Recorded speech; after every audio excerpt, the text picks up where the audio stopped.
Pinakamainit na tapatan, jaw-dropping plays, umaatikabong bakbakan at mga latest updates sa mundo ng sports.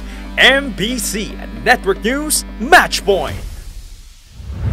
Sa mundo ng basketball, balik aksyon agad ang 7 manlalaro mula Gilas Pilipinas FIBA World Cup roster matapos mapabilang sa mga sasalang sa Asian Games lineup na gaganapin sa China ngayong buwan. Muling irerepresenta ng World Cup veterans na sina Junmar Fajardo, Kiefer Ravena, Scottie Thompson, R.R. Pogoy, CJ Perez, Japet Aguilar at Jamie Malonzo ang bansa sa 12 Asian Games sa September 23. At bubuuin naman ang naturalized players na sina Justin Brownlee at Ange Kouame kasama sina Chris Newsome, Calvin Oftana at Brandon Ganuela roster.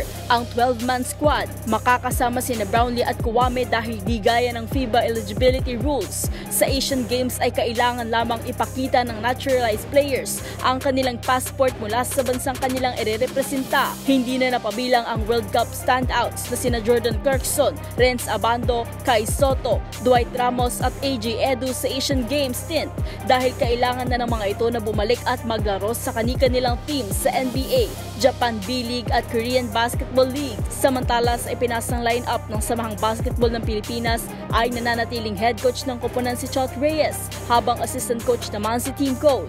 Ngunit matatandaang kamakailan lang ay inanunsyo ni Reyes ang kanyang desisyon na mag-step aside bilang head coach ng koponan matapos nilang makuha ang unang panalo sa World Cup kontra China. At ayon kay Philippine Olympic Committee President Bambol Tolentino, pinal na ang listahang ipinasa sa organizers noon pang July at kung magkakaroon ng pagbabago sa lineup, kailangan pa itong i-appeal sa Hangzhou Asian Games Organizing Committee. Sa group stage, makakasama ng Philippine team ang bansang Jordan, Thailand at Bahrain sa Asian Games.